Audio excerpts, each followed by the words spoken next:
भगवान की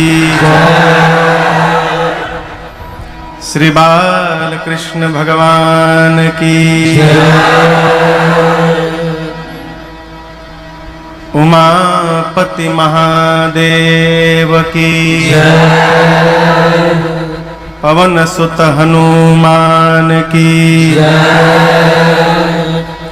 पूज्यपाद गोस्वामी श्री तुलसीदास जी महाराज की श्री रामचरितमानस भगवान की ओम नमः पार्वती पतये हर हर महादेव।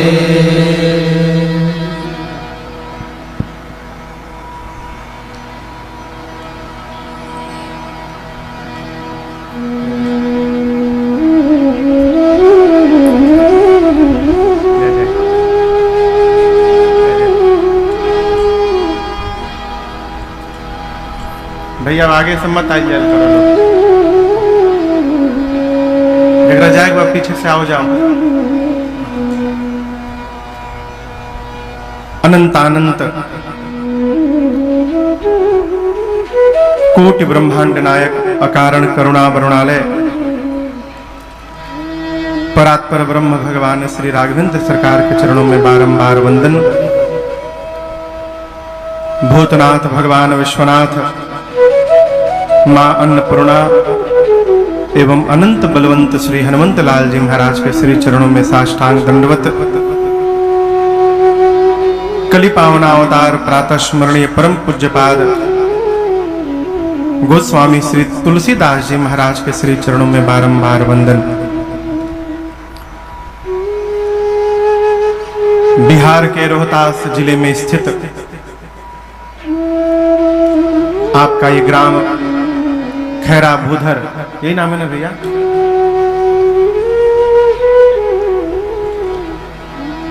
जिसके इस परम पुनीत धराधाम पर बैठकर आज से लेकर आने वाले 7 दिनों तक हम और आप भगवान श्री रघुनाथ के इस दिव्य कथामृत को अपने श्रवणों से पान करेंगे। इस पूरे आयोजन के केंद्र में जो इस कथा के आयोजक हैं परम आदरणीय बाबूजी श्रीमान कपिल मुनि जी तिवारी एवं मैया श्रीमती मालती देवी जी। कहाँ बैठे हैं लोग?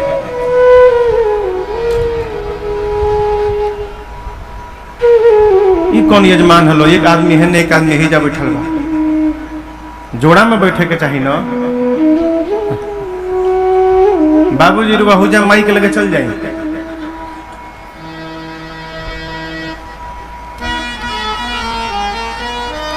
देखिए शंकर भगवान माई के संग बैठल बनी है जा।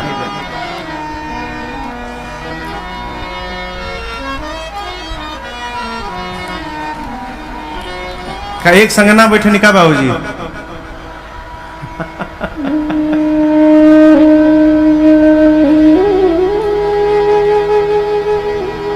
देखिए जीवन में अवसर प्राप्त हो तो पति और पत्नी को साथ में बैठकर सत्संग करना चाहिए। इस बात के साक्षी हैं भगवान विश्वनाथ। यहाँ दर्शन करिए, बाबा मैया के साथ ही बैठे दिखाई पड़ेंगे आपको। तो हमारे परम आदरणीय बाबूजी श्रीमान कपिल मुनि तिवारी जी एवं मैया श्रीमती मालती देवी जी जो इस पूरे कार्यक्रम के आयोजक हैं और इस पूरी 7 दिवसीय श्री राम कथा के, हाँ अब ये हुआ सही, मुख्य यजमान के रूप में परम आदरणीय श्रीमती किरण प्रभाकर जी जो इस पूरे कथा के मुख्य यजमान हैं, ठाकुर जी का पूजन की। भैया हमारे शशि शेखर भैया जी, हम कथा आपको कुछ सुनावे उससे पहले आपको एक बात बताऊं। ये जो इस कथा की रचना हुई है, इस कथा की रचना के केंद्र में श्रीमती किरण प्रभाकर जी का जन्म दिवस है आज, और इनके जन्म दिवस के ही उपलक्ष्य में ये रचना बनी। बनते बनते विशाल आयोजन हो गया। सबसे पहले इस व्यासपीठ से आपको आपके इस जन्म दिवस की बहुत बहुत बधाई, बहुत बहुत मंगल कामना। और मेरी भगवान श्री रघुनाथ जी के चरणों में और बाबा विश्वनाथ जी के चरणों में बारंबार प्रार्थना है कि अपनी करुणा और कृपा की दृष्टि आप दोनों पर सदैव बनाए रखें। ऐसी मेरी मंगल प्रार्थना है। इनकी एक और विशेषता मैं बताऊं, इनको पूरा क्षेत्र नौकरी वाली दीदी कहता है। जैसी मुझे सूचना मिली, लगभग 700 लोगों को श्रीमती किरण प्रभाकर जी ने अपने बल पर इस क्षेत्र में बड़े बड़े कंपनियों को बुलाकर नौकरी प्रदान कराया। ये समाज के प्रति, इस धरती के प्रति, बिहार के प्रति बहुत बड़ा कार्य इन्होंने संपन्न किया। इसके लिए बहुत बहुत साधुवाद और बधाई आपको। हम और आप रुद्र महायज्ञ के साथ साथ इस सप्तदिवसीय श्री राम कथा में आज से गति करने जा रहे हैं। आसपास दूर से आए आप समस्त कथा के रसिक श्रोता बंधु माताएं बहनें, हमारे बोकारो से भैया प्रेमचंद जी आए हैं और भी बहुत दूर दूर से, काशी से कुछ लोग आए हैं। जितने लोग मुझे देख रहे हैं और YouTube और Facebook के माध्यम से जहां जहां भी विश्व में लोग इस कथा को सुन देख रहे हैं, आप सभी लोगों को मेरा सादर जय सिया राम। फिर डाउन हो गए, जय सिया राम। पता चलल करो कि बिहार में बैठल बनी जा। अब बिहारों में आरा छपरा के रोहतास के लोग इतना ढीला रहे तो किसे काम चले? भैया अपना घर तो वैशाली में है। इस क्षेत्र की विशेषता बताऊं, विशेष करके आरा के जो सटा हुआ भाग है, यहां जयकारा एक बार में नहीं होते, 2 बार में होता है। दर्शन कराऊं? बोलिए सियावर रामचंद्र भगवान की जय।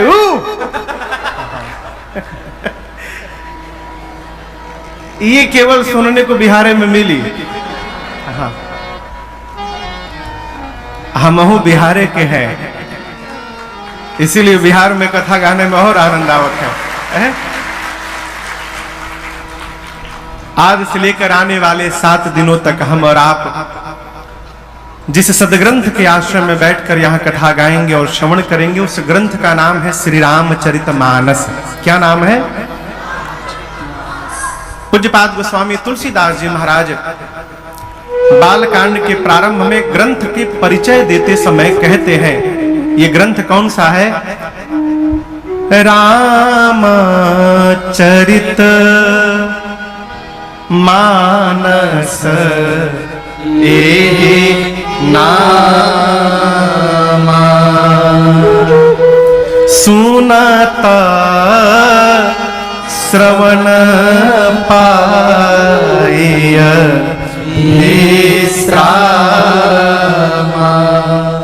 पूज्यपाद गोस्वामी श्री तुलसीदास जी महाराज कहते हैं, इस ग्रंथ का नाम है श्री रामचरितमानस। मानस का मतलब समझते हैं? मानस का अर्थ होता है मन। मानस यानी मन।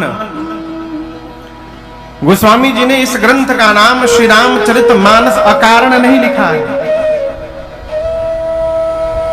और आपसे एक निवेदन करूं, इस ग्रंथ की रचना सामान्य बोलचाल में, सामान्य ज्ञान में ऐसा प्रतीत होता है कि गोस्वामी तुलसीदास जी महाराज ने इसको लिखा है, लेकिन ये ऐसा है नहीं। बाबा ने लिखा अवश्य है, लेकिन अपने मन से नहीं लिखा है, उनसे लिखवाया गया है। किसने लिखवाया है? भगवान विश्वनाथ की कृपा। गोस्वामी जी स्वयं इस बात को कहते हैं कि शंभु प्रसाद सुमति हुलसी।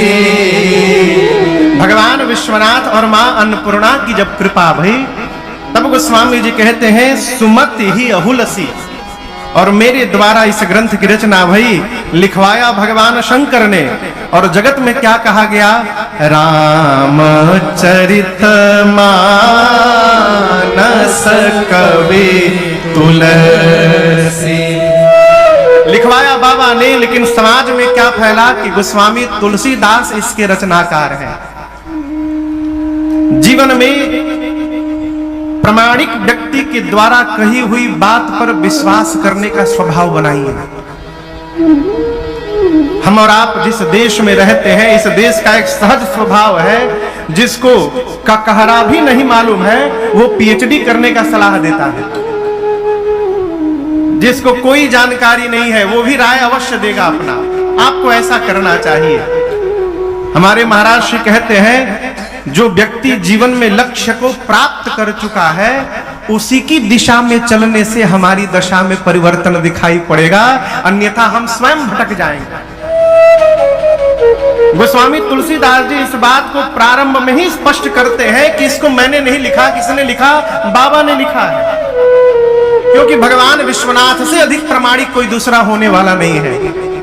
और इसका प्रमाण पत्र मैं आपको दूं। संवत 1631 में, आज से लगभग अभी 2080 चल रहा है। अब 9 अप्रैल से 2081 प्रारंभ होगा संवत, और सन में हम और आप ईस्वी में अभी 2024 में बैठे हुए हैं, यही है ना।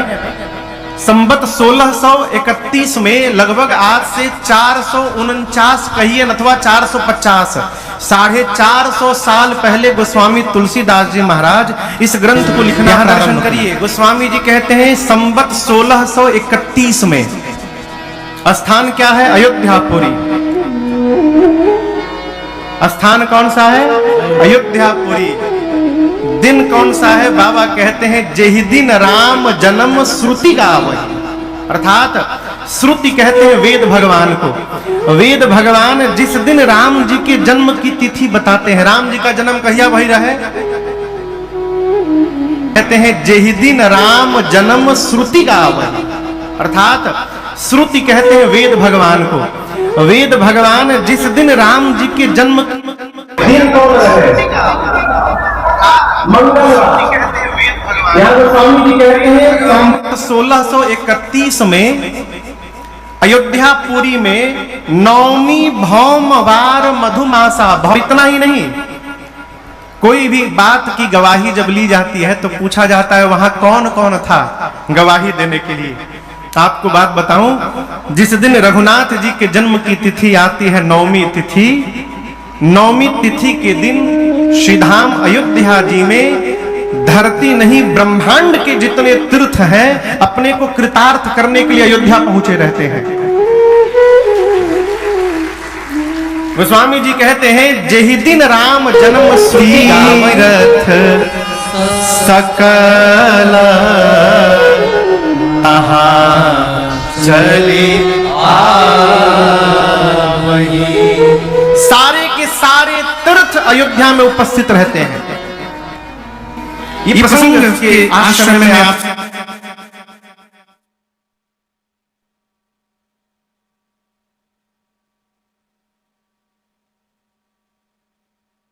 आपकी अटेंडेंस लग जाएगी केवल अयोध्या में पहुंचने के साथ।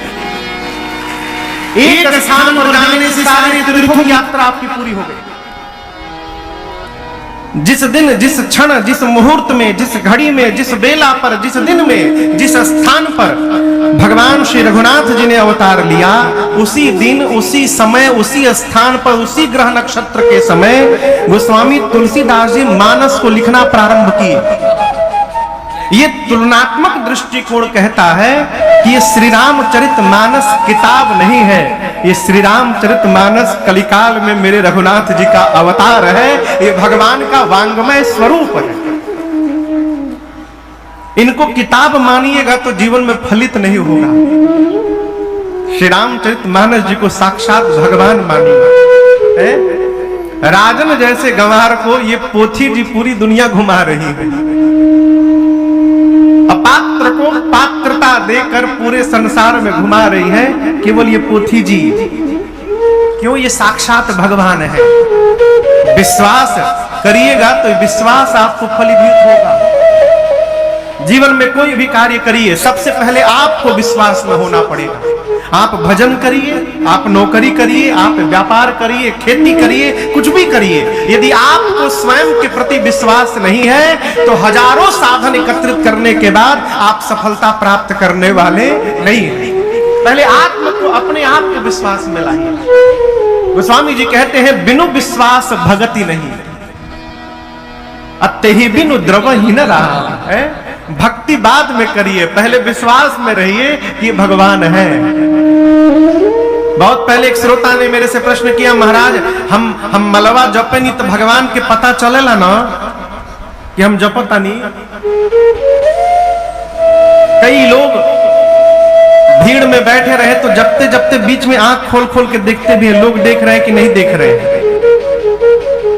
बगल वाले भले ना देख रहे हो, लेकिन मेरे रघुनाथ जी सब देख रहे हैं कि आप सही में जप रहे हैं, कि जगत को दिखाने के लिए जप रहे हैं, ये सब देख रहे हैं। तो ये श्री रामचरित मानस जी भगवान का वांग्मय स्वरूप है।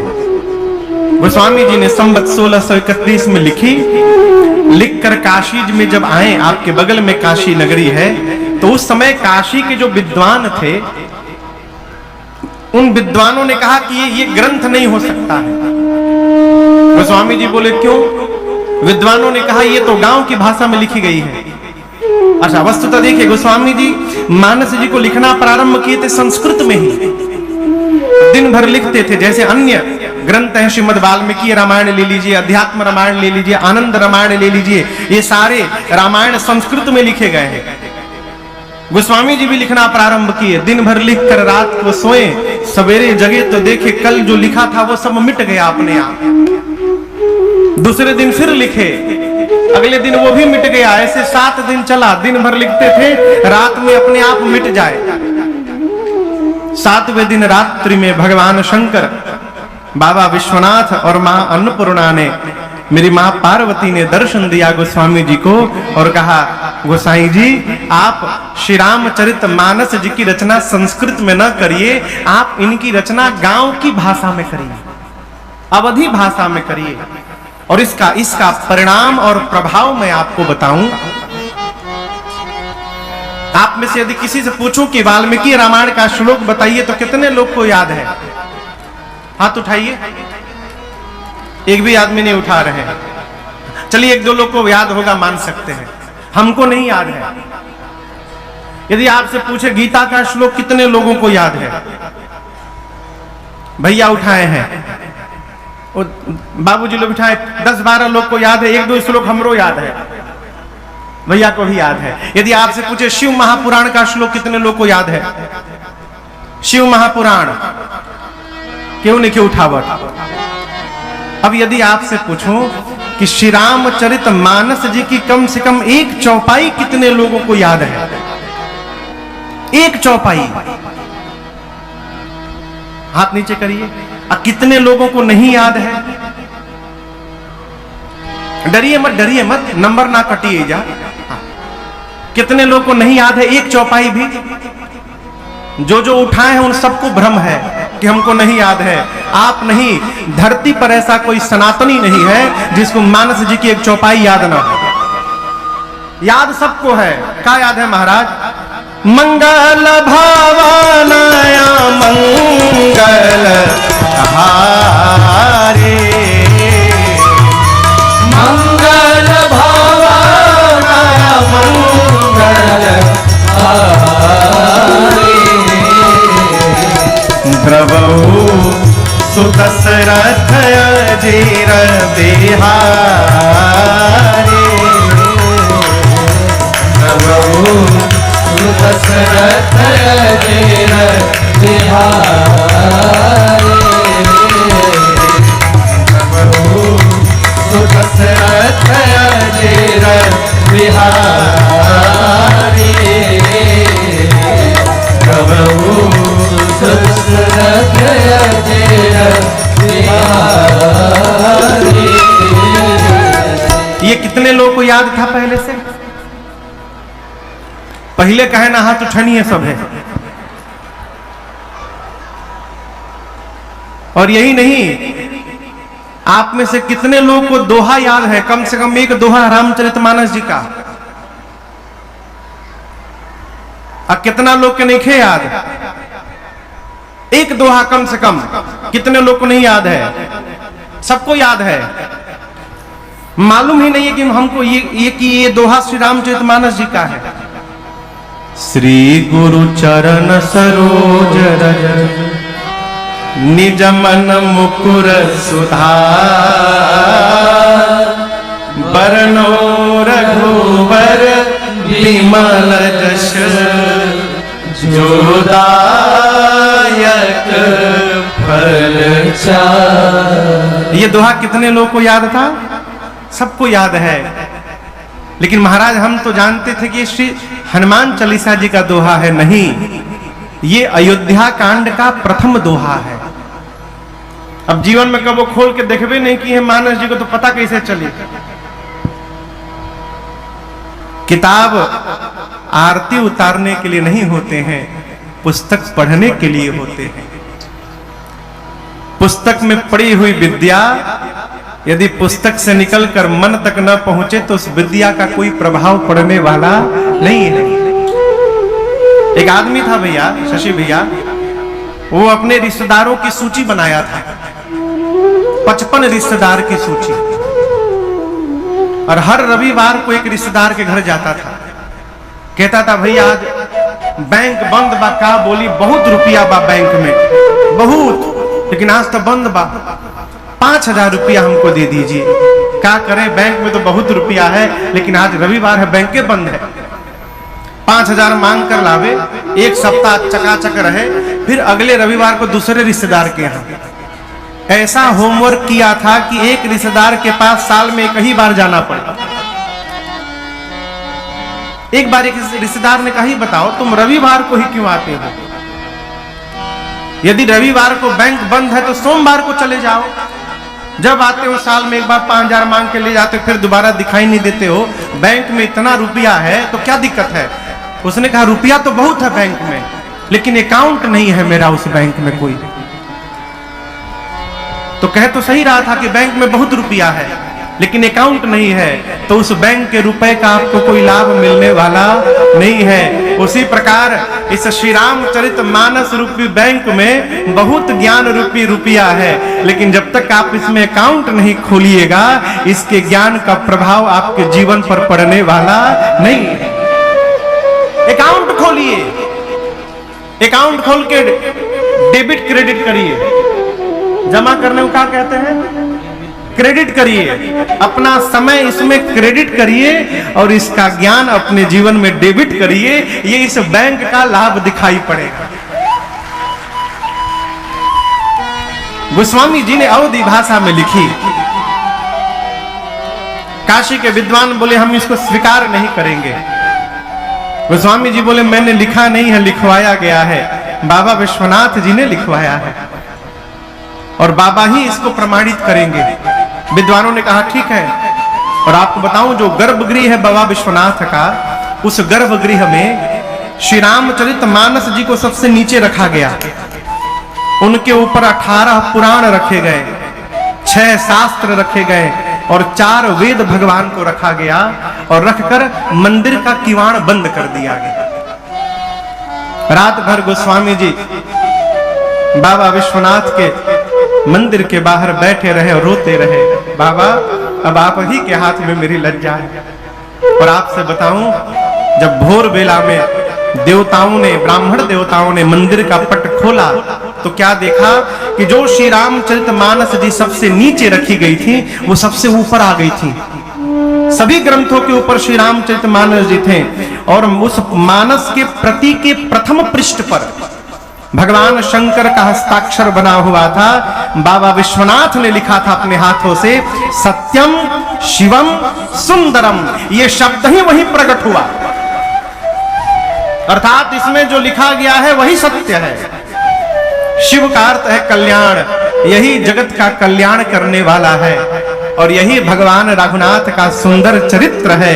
तब जाकर उस मानस की प्रामाणिकता हुई और इसका प्रभाव आज पूरा विश्व श्री रामचरित मानस जी के आश्रम में अपने जीवन को जीने का प्रयास कर रहा है। इसी ग्रंथ के आश्रम में हम और आप आज से आने वाले 7 दिनों तक बहेंगे, स्नान करेंगे। नदी में तो स्नान करने जाते हैं तो सावधानी रखते हैं डूब न जाएं, लेकिन हम आपसे पहले दिन प्रार्थना करना चाहते हैं कि इस ग्रंथ में यदि नहाने आप आएंगे 7 दिन तो तैरने के लिए मत आइएगा, यहां आइएगा तो डूबने के लिए ही आइएगा। क्यों? मानस की कथा में डूब जाइए तो जीवन का उद्धार हो जाए। ये डूबने के लिए कथा है। बिना डूबे मन शांत नहीं हो सकता है। गोस्वामी तुलसीदास जी महिमा गाते हैं, कहते हैं मन करि विषय अनल बन चरई, मन करि विषय अनल बन चरई, होई सुखी जो एहि सर परई, होई सुखी जो एहि सर परई, विमल कथा कर कीन्हा आरंभा, विमल कथा कर कीन्हा आरंभा, सुनत न साहे काम मद जंभा, सुनत न साहे काम मद जंभा, सुनत न साहे काम मद जंभा, सुनत न साहे काम मद जंभा। गोस्वामी जी कहते मन करी विषय अनल बन जरही। करी कहते हैं हाथी को। हाथी देखे हैं? के हाथी देखले बाप में से? हम देखले बनी। अच्छा, मन को किसने किसने देखा है? कोई नहीं मिलेगा भैया। शशि भैया, बड़ा अद्भुत प्रश्न है। ये मन देखने में होता कैसा है? ये मन रहता कहां है? ठीक से किसी को नहीं मालूम। पूज्य महाराज ऋषि से पूछा, सरकार ये मन कहां रहता है? बोले बेटा मन प्राण में रहता है। प्राण निकला, मन भी समाप्त हो गया। गोस्वामी जी इस मन की तुलना हाथी से करते हैं। आप दर्शन करिए, हाथी कितना बड़ा है, उतना ही बड़ा हमारा मन है। ये मन ही हमको आपको घुमा रहा है। आज मन नहीं खे कथा में जाए के, हम घर में बैठ गए। अरे मन ने फोन किया था क्या कि मत जाइए। एक भारत के बड़े अद्भुत वक्ता थे, प्रातः स्मरणीय पूज्य श्री पथिक जी महाराज। अब नहीं रहे वो रास्ते में ही रहते थे। उनकी पूरी संपत्ति थी, उनका एक झोला, झोले में एक धोती, एक ठे आसन और एक गिलास, बस। पथिक नाम था, पथिक में ही रहते थे, पथ में। एक बार कहीं कथा गा रहे थे तो एक सेठ जी रोज आकर सोफा पर एक जगह बैठते थे। 5वें दिन सेठ जी आए नहीं, 6वें दिन आए। फिर कथा में, कथा के बाद पथिक जी से मिले तो पथिक जी ने पूछा कि सेठ जी आप कल दिखाई क्यों नहीं पड़े? बोले सरकार मन तो बहुत था आने का कथा में, लेकिन आ नहीं पाया। बोले क्यों नहीं आ पाए? बोले हमारे साले साहब आ गए थे, मन तो था कथा में आने का, लेकिन उनको लेके बाजार चला गया कुछ सामान खरीदवाने। पथिक जी बोले सेठ जी अपने को भ्रम में रखिएगा, हमको भ्रमित न करिए। आपका मन कथा में आने का नहीं था, आपका मन बाजार ही जाने का था, इसलिए आप कथा छोड़ के बाजार चले गए। यदि कथा में आने का मन होता तो आप कथा में उपस्थिति लगाकर फिर बाजार चले जाते। मन हमको जैसा चाहता है नचाता है। गोस्वामी जी कहते हैं कि मन हाथी है। हाथी जंगल में रहता है और जंगल में जब आग लग जाए तो सारे जानवर जंगल से बाहर की ओर दौड़ते हैं, लेकिन हाथी बाहर नहीं दौड़ता। हाथी जंगल के भीतर तालाब की ओर दौड़ता और जाकर के सरोवर के जल में बैठ जाता है और सोचता है कि जब तक मैं इस जल में बैठा हूं, ये जंगल की आग मेरा कुछ बिगाड़ने वाली नहीं है, मैं सुरक्षित हूं। उसी प्रकार गोस्वामी जी कहते हैं ये मन रूपी हाथी जब विषय की अग्नि में दिन रात जलने लगता है तो इस मन रूपी हाथी को लाकर इस भगवान की कथा रूपी सरोवर के जल में बिठा दो, इस मन रूपी हाथी को शांति प्राप्त हो जाएगी, इस मन को सुख मिलेगा। गोस्वामी तुलसीदास जी महाराज इस श्री रामचरितमानस में अपने साथ साथ 3 वक्ताओं को लेकर चल रहे हैं। यहां तो केवल राजन आपको कथा श्रवण करा रहा है, परंतु श्री रामचरितमानस जी में 4 स्थान पे कथा गाई जा रही है। सबसे पहले वक्ता है गोस्वामी तुलसीदास जी महाराज। स्थान है काशी जी 80 घाट पर। इस घाट का नाम है शरणागति घाट। श्रोता के रूप में स्वयं गोस्वामी तुलसीदास जी का अपना निज मन है। गोस्वामी जी कहते हैं मैं आप सबको वो कथा सुनाऊंगा जो तीर्थराज प्रयाग में श्री याज्ञवल्क्य ऋषि ने भरद्वाज जी को सुनाई। ये दूसरा घाट है। स्थान है तीर्थराज प्रयाग। कथावाचक हैं याज्ञवल्क्य ऋषि और श्रोता हैं श्री भरद्वाज ऋषि। इस घाट का नाम है कर्मकांड घाट। याज्ञवल्क्य ऋषि ने भरद्वाज जी से कहा कि मैं आपको वो कथा सुनाऊंगा जो कैलाश में बैठकर भगवान भूतनाथ ने मां भवानी जी को सुनाई। अब तीसरे कथावाचक आ गए। स्थान है कैलाश, वक्ता है बाबा, श्रोता है मां पार्वती। इस घाट का नाम है ज्ञान घाट। शंकर जी बोले देवी मैं आपको वो कथा सुनाऊंगा जो नीलगिरी पर्वत पर काकभूषुंडी जी महाराज गरुड़ जी महाराज को सुनाए थे। ये चौथा घाट है। स्थान है नीलगिरी पर्वत। वक्ता है श्री काकभूषुंडी जी और श्रोता है पक्षियों के राजा गरुड़ जी महाराज। इस घाट का नाम है भक्ति घाट। ये मानस के 4 घाट हैं। अब आपके मन में एक सहज प्रश्न उठेगा कि महाराज यदि भगवान की वही कथा है तो इन सभी घाटों का नाम अलग अलग नाम क्यों है? मेरे से पहले आप लोग राम कथा सुने हैं? कहिए। अरे बोली सभे, जोर से बोली। हाँ देखिए इसको अनुमोदन कहते हैं। ये करना बहुत जरूरी है। हम भी जब छोटे थे तो कलकत्ता हमारे घर के पीछे एक चाची थी, अब तो नहीं रही। हमको बचपन में कहानी सुनाती थी। तो हम कहते चाची कहानी सुनावा, तो कहती सुनाम लेकिन बीच में हूं करे को पड़ी। कोई भी कुछ कहता है तो बीच में अच्छा कहते हैं ना। तो ये आपसे हम वार्ता करें तो बोला करी। हमसे पहले राम कथा सुन ले बानी सभे। हाँ इस कथा के बाद भी सुनिएगा जीवन में कभी न कभी। इसलिए मानस के 4 घाट के अलग अलग नाम है। गोस्वामी जी शरणागति घाट के वक्ता हैं, अर्थात आत्मनिवेदन भाव में रहते हैं। याज्ञवल्क्य जी कर्मकांड घाट के वक्ता हैं, कर्म प्रधान कथा श्रवण कराते हैं।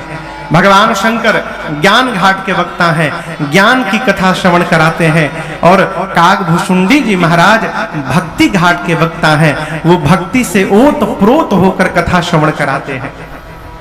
ये श्री रामचरितमानस जी के 4 घाट। और 5वां घाट है खैरा भूधर का ये पंडाल। आज से ये 5वां घाट है 7 दिन के लिए। यहाँ कथावाचक बनकर भगवान ने राजन को बिठाया है। मुख्य यजमान श्रोता बनाकर हमारे शशि भैया जी और किरण जी को बिठाया है और सामने आप लोग बैठे हैं। हम कौन सी कथा सुनाएंगे? तो आज तक मैंने अपने पूज्य महाराज श्री के श्रीमुख से जो श्रवण किया है और इस मानस के 4 घाटों पर 4 वक्ताओं ने जो जो सुनाया है, इन सबको मिला करके जैसी मेरी मति है इसके अनुरूप मैं आपको यहाँ आज से लेकर 7 दिनों तक सुनाने का प्रयास करूंगा। और इस घाट का नाम है भाव घाट।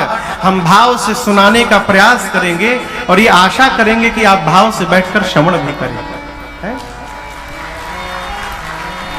भाव ही सब का अर्थ है हो, बिना भाव के घाव होने वाला नहीं है, ये आंख है ना जो आंख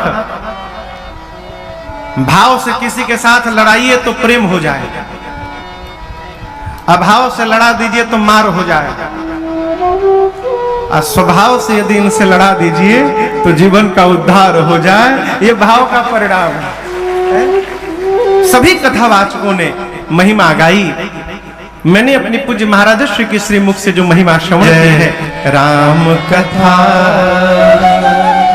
यही है राम कथा। कथा की क्या महिमा है।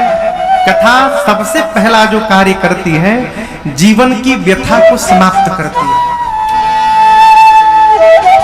कथा को यदि उल्टा कर दिया जाए तो क्या बनेगा? क था क क्या बनेगा? थाक। थाक यानी थकान। कथा की शरण में रहिएगा तो ये कथा ही आपके जीवन के थकान को समाप्त करती रहेगी। ये कथा की महिमा है। यहां एक बात मैं स्पष्ट कर दूं आपको, जीवन में धन कमाने से व्यथा समाप्त नहीं हो सकती। यदि रुपए से व्यथा समाप्त हो जाती तो कोई भी धनवान व्यक्ति परेशान न रहता। अर्थ प्रधान युग है जहां हम और आप जी रहे हैं। अर्थ की आवश्यकता है, समय समय पर है, उसको नकारा नहीं जा सकता। लेकिन जीवन में अर्थ की अधिकता ही अनर्थ प्रारंभ करा देती है और जीवन में व्यथा बन जाती है।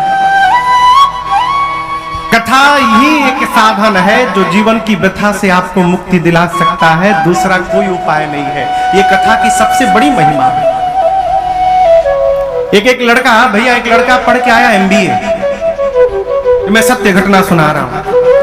परम नास्तिक, अब पिताजी भगत, पिताजी कथा सुनकर आए तो बोला कि मूर्ख हैं आप, कितने दिन से सुन रहे हैं? बोले बेटा हो गया आज ही बरथा, 9 दिन से सुना। कितना घंटा? 4 घंटा। बोला 36 घंटा आप जीवन का बर्बाद कर डाले। 36 घंटा कोई काम किए होते तो कितना लाभ हुआ होता। अब बेटे के इस तर्क को पिता कुछ बोल नहीं पाया। तुरंत गया जो महाराज कथा सुना रहे थे उनके पास, रोने लगा पिता। कहिए मैं क्या कहूं? महाराज ने कहा बेटे को बुला के लाइए किसी तरह। पिताजी गए, उसको पकड़ के लेके गए। उसने कहा ये बताइए महाराज, आप 9 दिन 4-4 घंटे नचो, 36 घंटे आप 10,000 लोगों को बिठा के रखे रहे। यदि 10,000 लोग 36 घंटे काम किए होते तो देश कितना विकास किया होता। महाराज बोले बात तो बड़ी अच्छी बोली तुम, ये बताओ तुम क्या करते हो? मैं जॉब करता हूं। कितने बजे जाते हो? बोला सुबह 10 बजे जाता हूं, शाम को 6 बजे आता हूं। उसके बाद क्या करते हो?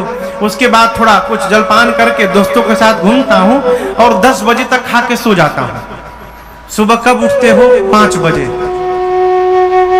महाराज बोले तुम 11, 12, 1, 2, 3, 4, 5, 7 घंटे सोते हो रोज? बोला हाँ।